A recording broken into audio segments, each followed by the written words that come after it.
Although the kind of story it told was far from original, the success of Coralie Fargeet's The Substance seems to have kicked off a trend for body horror movies that explore the psychology of women's beauty standards. Last year's Shell looked more at the cynical corporate side of creating insecurities to sell solutions to, and now Amy Wang's feature debut Slanted takes it in the direction of the erasure of cultural heritage.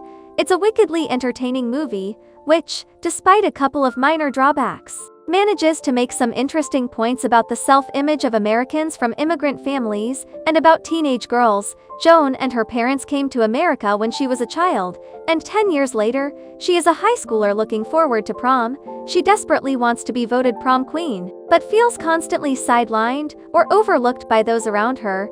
She uses a face-tuning app that makes her look white, to such an extent that the company that operates it starts messaging her with a once-in-a-lifetime opportunity. She relents and finds herself in the suspicious office of Dr. Singer, who promises her a pain-free, recovery-free operation that will permanently transform her into a beautiful white woman. She takes little convincing and undergoes the operation, waking up in the body of McKenna Grace. And she sets about establishing a new life for herself under the pseudonym Jo. What first appears to be a dream come true ends up being something of a Faustian pact, one that forces Joan to really look at herself and consider who she is and why she felt so othered in the first place. Her parents, played wonderfully by Vivian Wu and Fang Du, are the important straight men in this surprisingly funny dystopian story.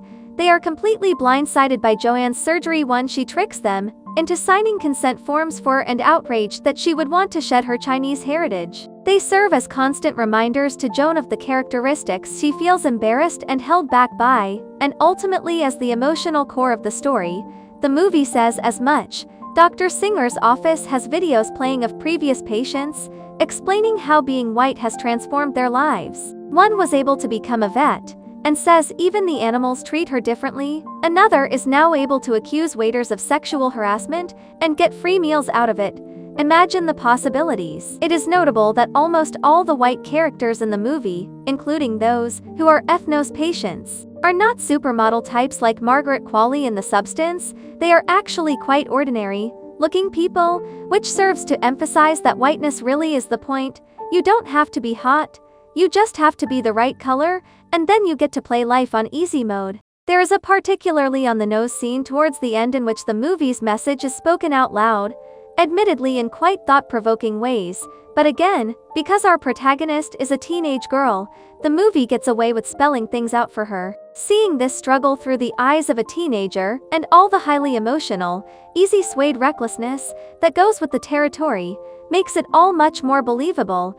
Young folks are known to dive into situations without considering, or having the capacity to consider, the long-term ramifications, and because we understand that, we never grow to hate or look down on Joan, no matter how much she ends up hurting those around her. There is a certain universality to the Western teenage experience, but Slanted is a firmly Asian picture, with a considerable majority of its crew coming from Eastern backgrounds. This is an important choice and one that lends the movie a real authenticity. One can only imagine that there were many discussions, both on set and behind the scenes, about what spoke to the lived experiences of these Asian American artists, and how best to communicate their feelings and stories to the wider world. Thanks to this authenticity, Slanted manages to make itself accessible to people who have never had to face the struggles it tells of, in the same way that Jordan Peele's movies do. Through Wang's astute direction, some moving performances, and well-rounded vision, it is just as provocative as it needs to be, while making for a very entertaining watch.